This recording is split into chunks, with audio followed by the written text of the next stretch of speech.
नेतारं भेत्तारं कर्मभूभृतां ज्ञातारं विश्वतत्त्वानां वन्दे तद्गुणलब्धये। नमः श्रीवर्धमानाय निर्धूतकलिलात्मने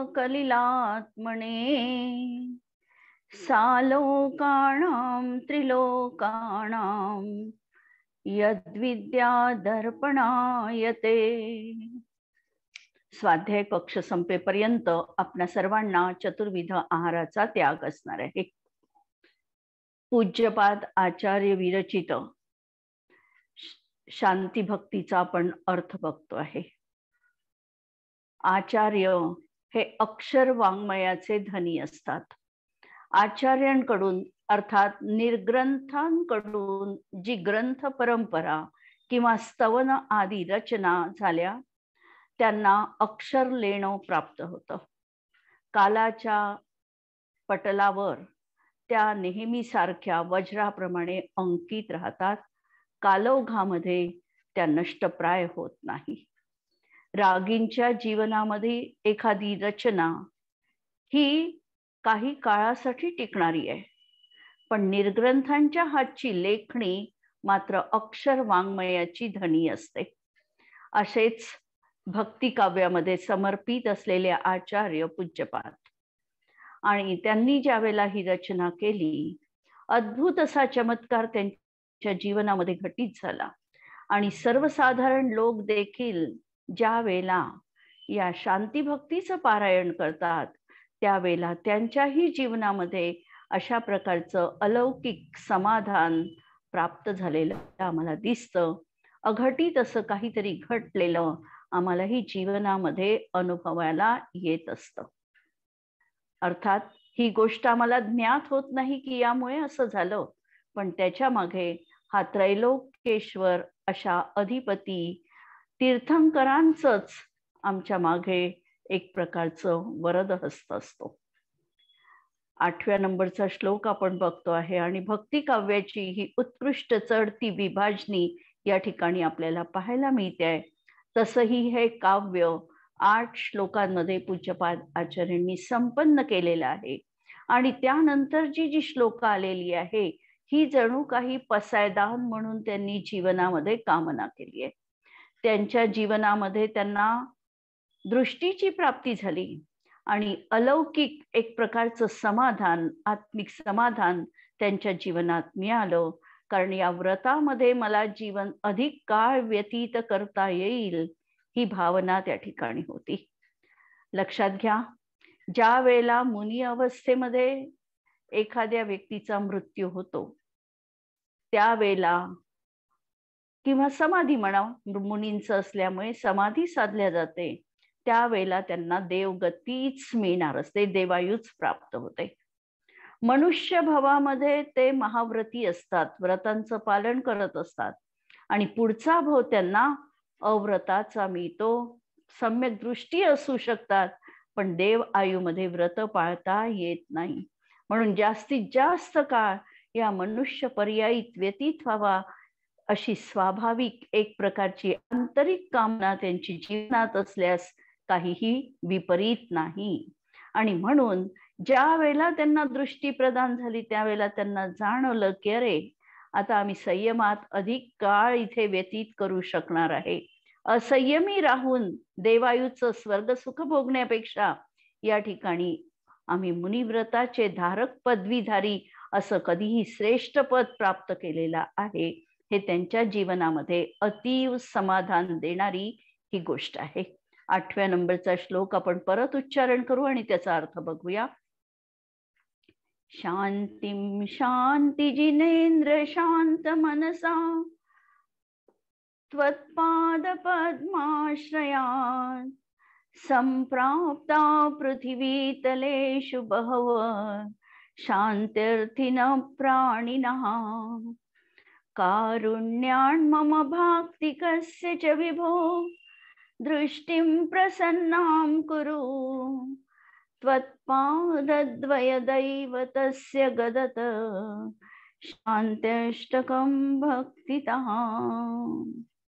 हे शांती जिनेंद्र संबोधन केलेलं आहे षोडश तीर्थंकरांचं. आणि काल आपण बघितलं अनुप्रास अलंकार या ठिकाणी साधल्या गेलेला आहे. शांत मनसहा, अत्यंत शांत मनानी, बहवह शांत्यर्थिन प्राणिनः, अनेक असे शांतीची अभिलाषा जीवनामध्ये करणारे जीव. कारण जगामध्ये कुणालाही दुःख नकोय, कुणालाही आकुलता नकोय, संताप नकोय, मानसिक तणाव नको आहे. एक प्रकारचं शांत, समाधानी, सहज जीवन, अकृत्रिम जीवन जीवनात जगावं अशी साधारणतः प्रत्येक जीव मात्राची इच्छा असते. आणि म्हणून या ठिकाणी प्राण्यांसाठी संबोधन केलं की बहवह शांत्यर्थिनः प्राणिनः, शांतीची अभिलाषा. शांतीची अभिलाषा ही बहुतांश लोकांमध्ये शांतीची अभिलाषा असते. कुणालाही मारून मुटकून भांडणं उकरून काढावी, एकमेकांशी लढावं अशी नैसर्गिक इच्छा जीवनात नसते. ही जी इच्छा निर्माण होते की एकमेकांच्या कुरापती काढाव्या, एकमेकांशी वाद करावे, ही जी इच्छा आहे ही त्यांच्यावर बालपणामध्ये ठसविल्या गेलेली असू शकते. त्यांचं ब्रेन वॉशिंग करून त्यांना तशा प्रकारे करण्याला प्रवृत्त केलेलं असू शकते. पण नैसर्गिक जर बघितलं तर प्रत्येक प्राणी हा सुखाची अभिलाषा करतो. दुःख कुणालाही जीवनात नको आहे ही 90% 95% लोकांची साधारणतः कामना असते. आणि म्हणून बहवह म्हटलं त्या ठिकाणी, संपूर्णतः नाही म्हटलं. बहवह शांत्यर्थिन प्राणिनः, बहुतांश लोक शांतीची अभिलाषा करणारे असतात. असे हे कुठले लोक? तर पृथ्वीतलेषु. कारण जे काही काव्य रचल्या गेलेले आहे, जी काही भक्ती रचना केल्या गेलेली आहे, ही भक्ती रचना तर पृथ्वी तलावावर राहणाऱ्या लोकांसाठी केलेली आहे. कारण स्वर्गामध्ये त्याचं काहीही प्रयोजन नाही आणि नरकातल्या जीवांना त्या ठिकाणी एकमेकांना दारुण दुःख देण्याव्यतिरिक्त त्यांच्या जीवनात त्यांना कोणतंही स्वारस्य नसतं. धर्माचं श्रवण त्यांच्या जीवनामध्ये त्यांना कधीही प्राप्त होत नाही नारकी जीवांना. आणि म्हणून या ठिकाणी पृथ्वी तलेषु हा शब्द सामान्य रीतीने वापरल्या की या पृथ्वीवर असणाऱ्या तिर्यंच जीवांना आणि त्याच्यामध्ये ही जे संज्ञी तिर्यंच आहे अशांसाठी प्रामुख्याने हे हित उपदेश आदींचं ते ग्रहण करू शकतात. म्हणून हा शब्द त्या ठिकाणी ठेवलेला आहे पृथ्वी तलेषु. आणि असे लोक काय करतात? तर शांत मनसहा त्वत्पाद पद्म आश्रयात, असे हे शांतीने, अत्यंत भक्तीने एकाग्र होऊन शांत अंतःकरण पूर्वक असे शांतीची कामना करणारे जीव त्वत्पाद पद्माश्रयात. प्रत्येक ठिकाणी पद्म हा शब्द वापरलेला आहे. या चरणी पद्मयुगल, चरणद्वय असे शब्द वापरलेले आहे. कारण जणू काही तीर्थंकर त्यांच्या सन्निध आहे, अगदी समोर उपस्थित आहे, अशा प्रकारचा त्यांनी भाव व्यक्त केलेला आहे. एखादं मूर्तिमान असं स्वरूप हृदयस्थ असावं आणि त्या हृदयातील अशा भगवंतांना जेव्हा आपण स्मरण करतो, लक्षात घ्या, बाह्यतः असणारे भगवान आमच्यापासून पृथक वेदीवर विराजमान आहे. जे या वेदीवर असलेल्या भगवंतांना भगवान मानत नाही तेही मिथ्या दृष्टी आहे. आणि केवळ त्यांना जे भगवान मानतात आणि स्वतःच्या अंतःकरणामध्ये असलेल्या भगवत्तेला जे ओळखत नाही तेही मिथ्या दृष्टी आहे. म्हणून व्यवहार नयनी ते तर भगवान आहेच आहे, पण त्यासोबत आमच्या अंतःकरणामध्ये जी भगवत्ता विराजमान आहे, जे परमेश्वरत्व विराजमान आहे, त्यालाही आम्हाला ललकारायचं आहे, त्यालाही आम्हाला जागृत करायचंय. जे सुप्त अवस्थेत आहे त्याला प्रदीप्त करायचंय, जागृत करायचं आहे. म्हणून या ठिकाणी पद्माश्रयात, तुझ्या चरण कमलांची जे पूजा करतात, आश्रय घेतात आणि पर्यायाने स्वतःच्या आत्मतत्वाचं जे अवलंबन घेतात. दोन्ही नय आपल्याला लक्षात घ्यायचे आहे. दोन्ही नयाच्या माध्यमातून पराच्या अपेक्षेने जर बघितलं, व्यवहार अपेक्षेने बघितलं तर जे अर्हंत सिद्ध अवस्थेला पोचलेले आहे त्यांच्या चरणांचा ज्यांनी आश्रय घेतलेला आहे, पद्माश्रय साधा अर्थ. आणि याच्यामधून जर आम्ही निश्चय बघितला तर निश्चयाने आमच्याच देह देवालयामध्ये विराजमान असलेल्या त्रिकाली ध्रुवाचा ज्यांनी आश्रय घेतला. दोन्ही अर्थ आम्हाला समजले पाहिजे, आमच्या हृदयस्थ झाले पाहिजे. आम्हाला पराचं अवलंबन घेऊन आमच्या आत्मतत्वावर पोचता आलं पाहिजे. हा जो मधला सेतू आहे, दोनला जोडणारा हा सेतू नष्ट करता आला पाहिजे. हा भाव आमच्या अंतःकरणात आम्हाला रुजवायचा आहे. म्हणून अशा प्रकारे जे आपल्या चरणांचा आश्रय घेतात, आपल्या चरणांचा अर्थात निश्चयाने आणि स्वतःच्या अंतरंगामध्ये असलेल्या त्रिकाली ध्रुव तत्वाचा आश्रय घेतात, त्यांना शांतीम संप्राप्ताः, त्यांना शांतीची सहज प्राप्ती होते. कारण भावना भवनाशिनी, जशी आम्ही भावना जीवनामध्ये भावतो तशा प्रकारचं आम्हाला फलप्राप्ती होते. एखाद्या वेळेला एखाद्या कठीण अशा प्रसंगाचं उत्तर आम्हाला मिळत नसेल किंवा तो कठीण भाग जर आम्हाला समजला नसेल तर एकच आम्ही प्रयोग करून बघायचा. त्याला आम्ही वारंवार दिवसभर अभीक्ष्ण ज्ञानोपयोगाच्या माध्यमातून हा भाग काय आहे हा मला समजला पाहिजे, ही भावना भावायची.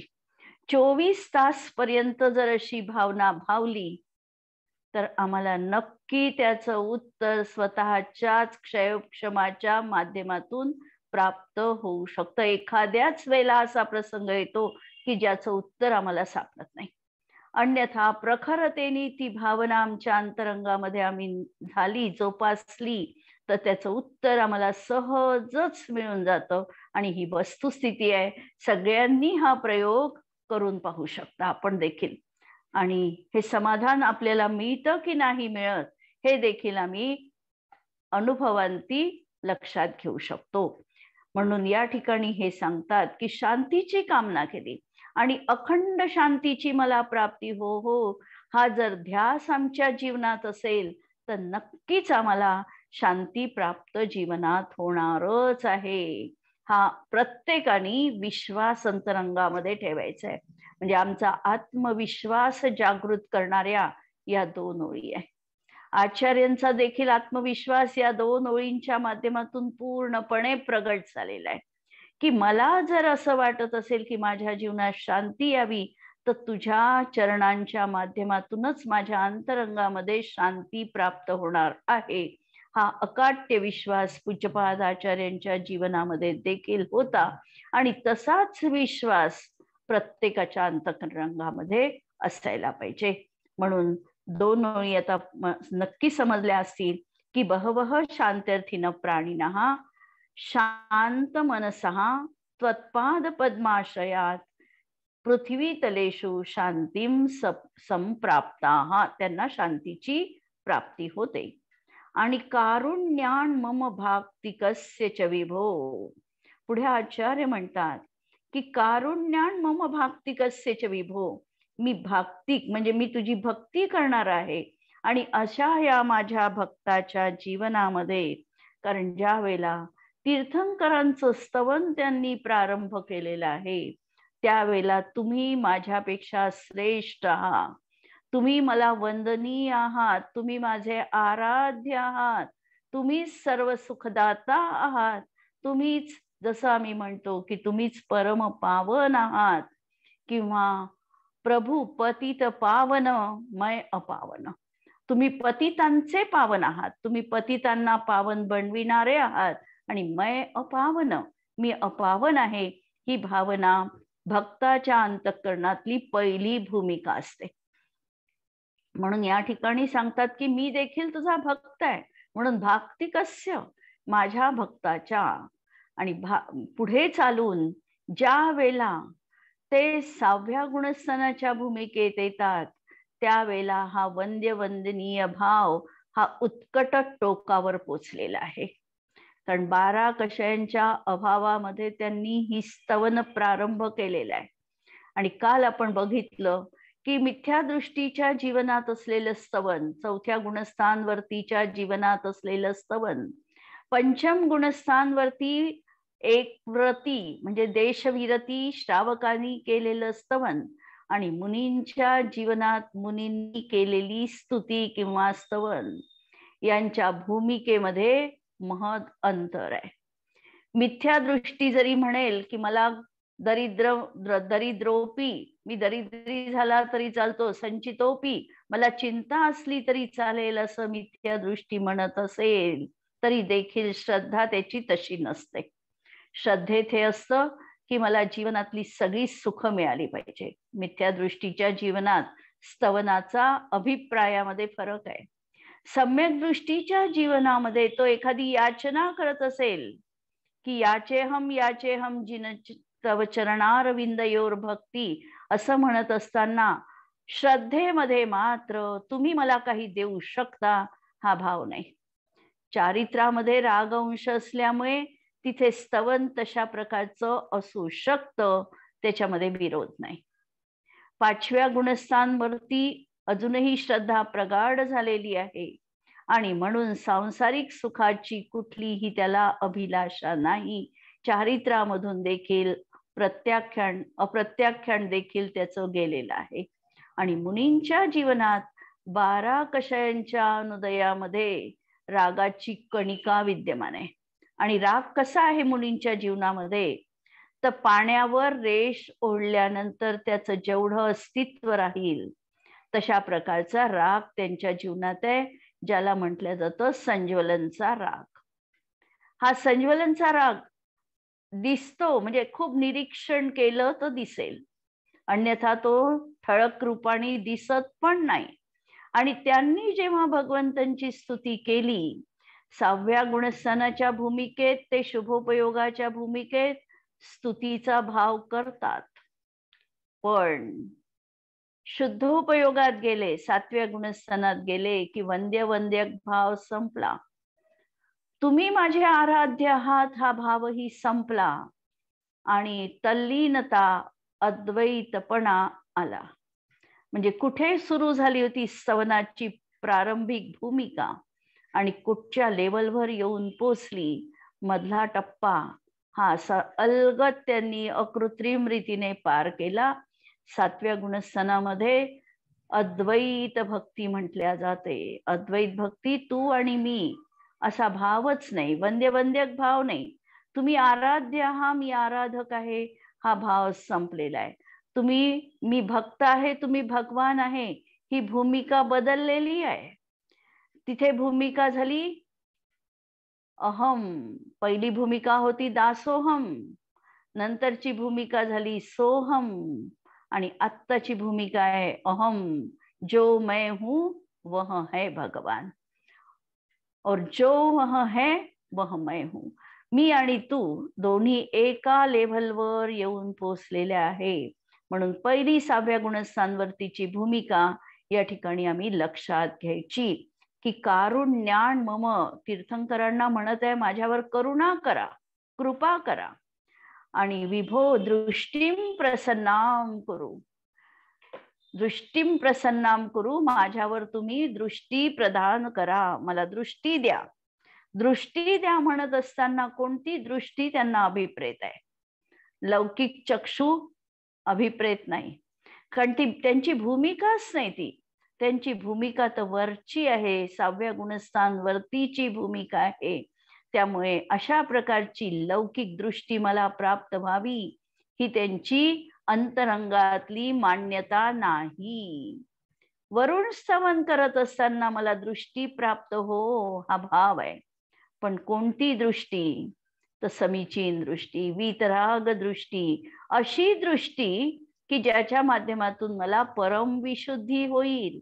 माझी विशुद्धी तर आहेच आज, 12 कषयांच्या अनुदयात विशुद्धी आहे, पण शुद्धोपयोगात जाणारी विशुद्धी, अशा प्रकारची मला आता तुम्ही दृष्टी प्रदान करा की जेणेकरून माझ्या अंतरंगामध्ये सदैव तुम्ही विराजमान आहात. अशा प्रकारचा भाव, अशा प्रकारची दृष्टी माझ्या जीवनामध्ये मला तुम्ही प्रदान करा. म्हणून दृष्टीम प्रसन्नाम करू. निश्चय नयानी अर्थ आणि व्यवहार नयानी अर्थ. जर व्यवहार नयानी आम्ही म्हटलं की माझ्यावर मला डोळ्यांनी कमी दिसतंय, अधू दिसतंय, आणि हे शांतीनाथ स्वामीचं स्तवन किंवा शांती भक्तीचा मी पाठ निरंतर करत असेल तर माझी दृष्टी सतेज होईल. चुकीची नाही कल्पना, करू शकतो. कारण मी पहिल्यांदाही सांगितलं की याच्यामध्ये जे शब्दांचं संयोजन आचार्यांनी केलेलं आहे हे अशा प्रकारे केलेलं आहे की त्याच्यामधून ज्या तरंग निघतात, ज्या लांबीचे निघायला पाहिजे, त्यांचं जे काही डेन्सिटी असली पाहिजे, घनता असली पाहिजे, ती इतकी त्यांनी परफेक्ट आहे. कारण त्यांना अक्षरांचं संयोजनाचं पूर्ण ज्ञान होतं. व्याकरणाचे जे रचयिकार होते त्यांना शब्दांचं तर पूर्ण ज्ञान त्या ठिकाणी होतं. आणि त्यामुळे कोणत्या शब्दानंतर किती अक्षर, कशा प्रकारची रचना व्हावी, कशा प्रकारे निर्मिती व्हावी या अक्षरांची, याचं पूर्ण ज्ञान त्यांना होतं. आणि जे चक्राचं उद्दीपन आहे, हे चक्राचं उद्दीपन म्हणजे ऍक्टिव्हेट ती चक्र या स्तोत्राच्या माध्यमातून कसे होऊ शकतील याचं त्यांना पूर्ण ज्ञान होतं. आमचं आज्ञा चक्र, आमचं विशुद्धी चक्र, आमचं अनहत चक्र, हे सगळे उद्दीपन या स्तोत्राच्या माध्यमातून होतात. आणि जर ही चक्र एकदा ऍक्टिव्हेट झाली, एकदा ती कार्य करायला लागली, तर अशा प्रकारच्या सर्व शारीरिक रोगांना दूर करण्यासाठी हे स्तोत्र त्या ठिकाणी समर्थ बनू शकतं. व्यवहार नयानी हा विषय आम्हाला लक्षात घ्यायचा आहे. कारण आमची भूमिका अजून पूर्ण निश्चयाप्रत नाही. निश्चय आम्हाला समजला पाहिजे, पण आम्ही जे जगतो आहे याच्यामध्ये जर शारीरिक विवंचना असेल तर आमचं लक्ष तिकडे जातं. निर्विकल्प आम्ही बनू शकत नाही. आणि म्हणून या भूमिकेतून देखील आम्ही हे बघितलं पाहिजे की आमचं शारीरिक स्वास्थ्य पण टिकलं पाहिजे आणि मानसिक स्वास्थ्य पण टिकून आत्मिक साधना आम्हाला करता आली पाहिजे.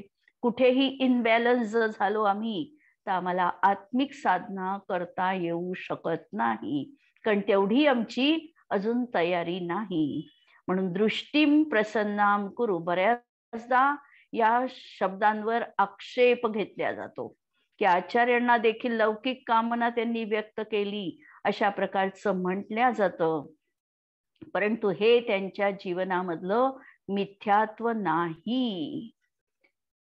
तर एक आचार्यांची भूमिका आहे ती, आणि आचार्यांना त्या ठिकाणी शुद्धोपयोगाची दृष्टी या ठिकाणी अभिप्रेत आहे. हा अर्थ त्यांच्या स्तवनामध्ये त्यांच्यासाठी आहे. आमच्यासाठी कदाचित आम्ही तेवढ्यावरच्या भूमिकेत नसल्यामुळे आम्हाला त्या ठिकाणी तेवढी उच्चता अजूनही कदाचित प्राप्त झाली नसेल. आणि झाली असेल तर आम्ही लौकिक कामना ठेवू पण नका, कारण अलौकिकतेसाठीच आमचा पुरुषार्थ आहे. पण जर आम्ही त्या भूमिकेपर्यंत पोहोचलो नसू तर मात्र पहिल्यांदा याचं अवलंबन जरी आम्ही घेतलं तरी त्याच्यामध्ये मिथ्यात्वाचा दोष नाही. ही भूमिका लक्षात घ्या. आणि नंतर सांगितलं त्वत्पादद्वय दैवतस्य. त्वत्पादद्वय, चरण नेहमी दोन, म्हणून तुझ्या चरण कमलांच्या अशा या काय सांगितलं, दैवतस्य गदतः. गदतः याचा अर्थ जे म्हणतात, स्तवन करतात, शांत्यष्टकम भक्तितः. 8 श्लोक असल्यामुळे शांती अष्टक असं त्या ठिकाणी नाव दिलंय. 8 श्लोकांची ही रचना आहे. 8 असल्यामुळे अष्टक म्हटलेलं आहे. शांतीनाथ भगवंतांची आहे म्हणून शांत्याष्टक म्हटलं, किंवा हे स्तोत्र शांती प्रदान करणारं आहे म्हणून देखील याला शांत्याष्टक स्तोत्र म्हणता येतं. म्हणजे 2 अर्थ याच्यामध्ये आपण काढू शकतो. शांतीनाथ स्वामीचं आहे म्हणून देखील त्याला शांतीनाथ स्तवन म्हणू शकतो, अष्टक म्हणू शकतो. आणि शांती प्रदान करणारं आहे म्हणून देखील त्या ठिकाणी त्याला शांत्याष्टक स्तोत्र म्हणतात. म्हणून या शांती अष्टकाचा पाठ करणाऱ्या या माझ्या भक्तावर दया करून दृष्टी प्रसन्न करा. आणि मला काय पर्यायानी मोक्ष सुखाची प्राप्ती मला हो. हा भाव एकदा दृष्टीमुक्त झाला. दृष्टीमुक्त कोणत्या गुणस्थानात? अनेक तऱ्हेचे प्रकार मुक्तीचे सांगितलेले आहे. एक म्हणजे दृष्टीमुक्त. चौथ्या गुणस्थानात ज्या वेळेला सम्यक दर्शनाची त्याला प्राप्ती होते त्यावेळेला तो दृष्टीमुक्त म्हटल्या जातो. पुढे ज्या वेळेला द्रव्यकर्माचा अभाव होईल त्यावेळेला तो द्रव्यमुक्त म्हटल्या जातो. जेव्हा भाव कर्म सुटतील 11व्या 12व्या गुणस्थानात तिथे त्याला भावमुक्त देखील म्हटल्या जातं. मोहमुक्त, मोहनीय कर्म संपलं तिथं त्याला मोहमुक्त म्हणता येऊ शकतं. अनेक तऱ्हेच्या विवक्षा आगमामध्ये आपल्याला पाहायला मिळतात. आणि म्हणून या ठिकाणी मला दृष्टीम प्रसन्नाम करू या शब्दांचे अर्थ आम्हाला हे घ्यायचे आहे की त्यांची भूमिका जी आहे त्या भूमिकेमध्ये संज्वलनच्या प्रशस्त रागाच्या उदयात यदा कदाचित त्यांना हा भाव व्यक्त केला असेल की मला शुद्धोपयोगाची प्राप्ती होऊ दे, तर हा भाव त्यांच्या जीवनात नक्की त्या ठिकाणी असू शकतो. अशा तऱ्हेने आपण हा श्लोक या ठिकाणी बघितलेला आहे आणि याचा आपल्याला अगदी समीचीन रीतीने मनन चिंतन आमच्या अंतःकरणात करायचं आहे. पुढच्या श्लोकांमध्ये आचार्य आता सांगत आहे.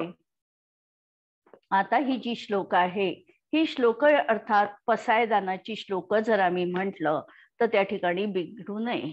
अतिशयोक्ती त्याच्यामध्ये कुठलीही नाही.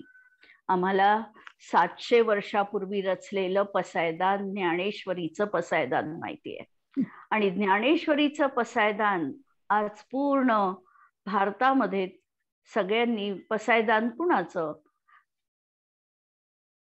तर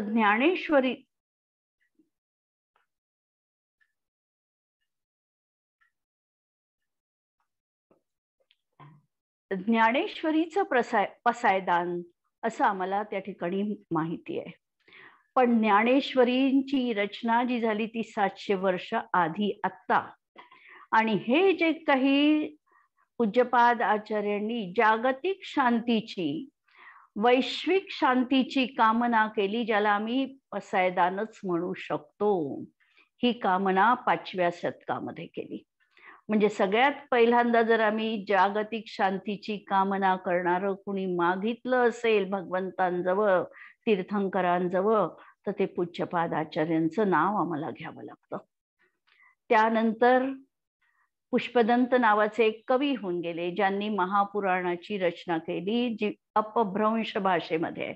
महापुराण एक जिनसेनाचार्यांनी रचलेलं आहे ते वेगळं, आणि ही जी दुसरी रचना महापुराणाची केली ही पुष्पदंत कवींनी केले जे कन्नड कवी होते. आणि या कवींनी देखील आपल्या या ग्रंथामध्ये पसायदान लिहिलेलं आहे.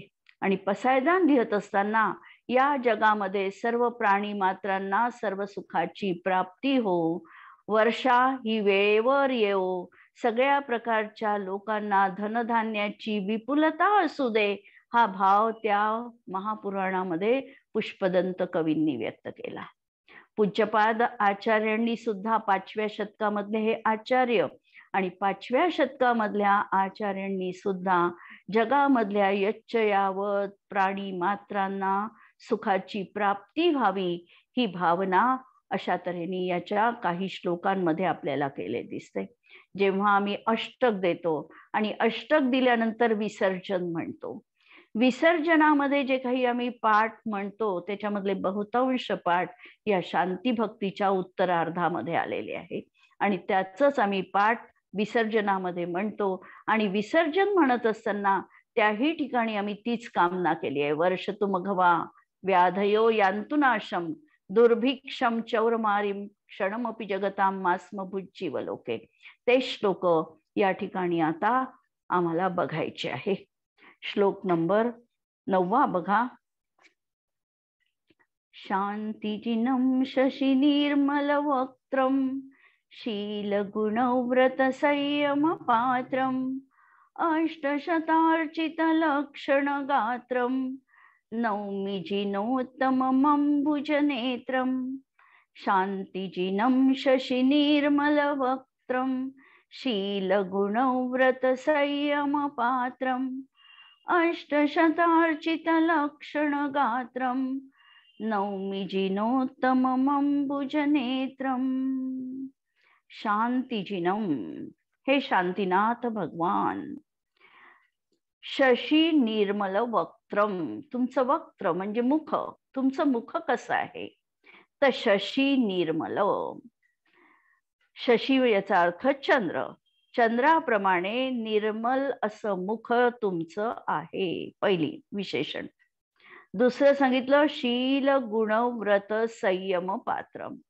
हे शांतीनाथ भगवान, तुम्ही शील, गुणव्रते आणि संयम यांचं अद्वितीय असं पात्र आहात.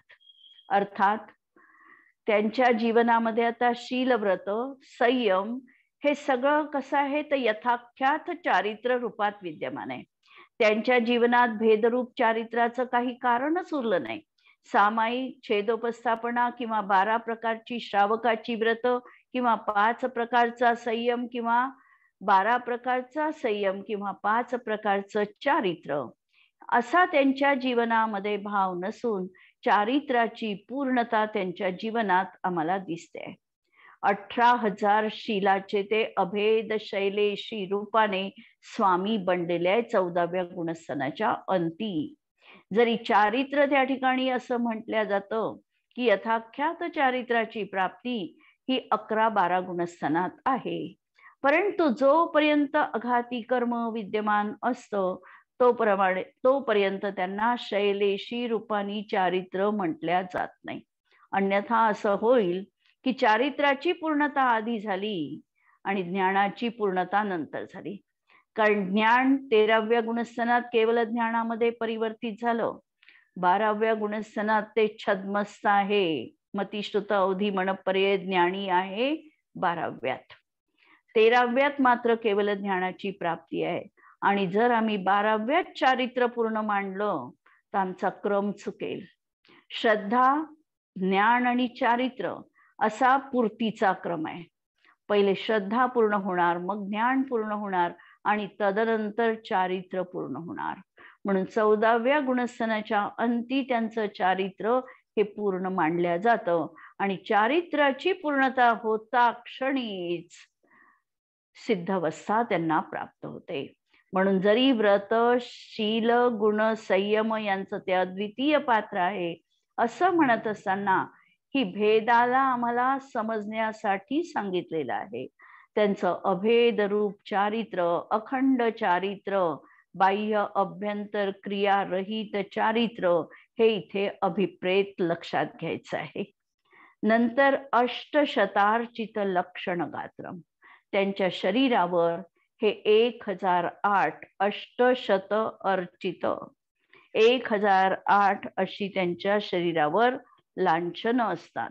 108 घेते इथे, परंतु तसं पाहिलं तर 1008, कारण तीर्थंकरांच्या मागे जे 1008 लावलं जातं याचं कारण त्यांच्या शरीरावर 900 असे व्यंजन आहे आणि 108 अशा प्रकारचे काही शंख, चक्र अशा प्रकारच्या त्या ठिकाणी रेषा आहे की ज्याच्या माध्यमातून त्यांचं शरीर अत्यंत सुशोभित होतं. ठोकळ दृष्टीने बघितलं तर 108 म्हणू शकतो आणि बारीकीने बघितलं तर 1008 आणि म्हणूनच तीर्थंकरांच्या मागे 1008 असं लावल्या जातं. तर असे हे 1008 शुभ लक्षणांनी जे सुशोभित आहे. शरीरावर लक्षणं असतात, पण कोणत्या ठिकाणची म्हस किंवा कोणत्या ठिकाणचा तीळ किंवा कोणत्या पायावर असलेलं पद्म किंवा कुठे असलेलं शंख हे शुभदायक आहे हे देखील ज्योतिष विज्ञानवाल्यांना सहज सांगता येऊ शकतं. आणि ज्योतिष विज्ञानाच्या दृष्टीतून हे निमित्त ज्ञानाच्या विषयातून हा सगळा भाग आगमामध्ये निबद्ध झालेला आहे. स्वयंपूज्यपाद आचार्य हे लक्षणशास्त्राचे देखील ज्ञाते होते. त्याच्यामुळे शरीरावर कोणत्या ठिकाणी कोणतं चिन्ह असेल तर ते शुभ आहे याचं ज्ञान त्यांना परिपूर्ण होतं. आणि जेव्हा तीर्थंकरांना त्यांनी मनपटलावर अंकित केलं तर तीर्थंकरांवर कसे शुभचिन्ह असेल यांचं त्यांना जणू काही अवलोकन त्या ठिकाणी ते करू शकले, अशी ही 1008 लक्षणांनी शोभित अशी जिनेंद्र भगवंतांची शारीरिक म्हणजे प्रतिमा त्या ठिकाणी प्रत्यक्ष असणारी अशा त्यांना नवमी म्हणजे अहम वंदामी, मी वंदन करतो. जिनोत्तम, जिनांमध्ये जे उत्तम आहे, जिन जे साधारण केवली आहे आणि त्याच्यामध्ये उत्तम कोण तर तीर्थंकर म्हणून जिनोत्तम आणि अंबुज नेत्रम, अंबुज म्हणजे कमळ, कमळाप्रमाणे ज्यांचे दीर्घ नेत्र आहे, विस्तीर्ण नेत्र आहे, कमलाक्ष, त्यांचे डोळे जे आहेत ते अंबुज नेत्रम, अंबुज म्हणजे कमळाप्रमाणे विस्तीर्ण असे नेत्र त्यांचे आहे. अशा त्या शांतीनाथ भगवंतांना या ठिकाणी नमन केलेलं आहे. आज आपण इथे थांबूया आणि उद्याच्या याच्यामध्ये आपण पुढचे श्लोक बघू. स्तुती. जिनवाणी के ज्ञान से सूझे लोकालोक, सो जिनवाणी मस्तक नमो सदा देत को. नमो अरिहंताणम, नमो सिद्धाणम, नमो आयर्याणम, नमो वच्छायाणम, नमो लोये सवसावूनम.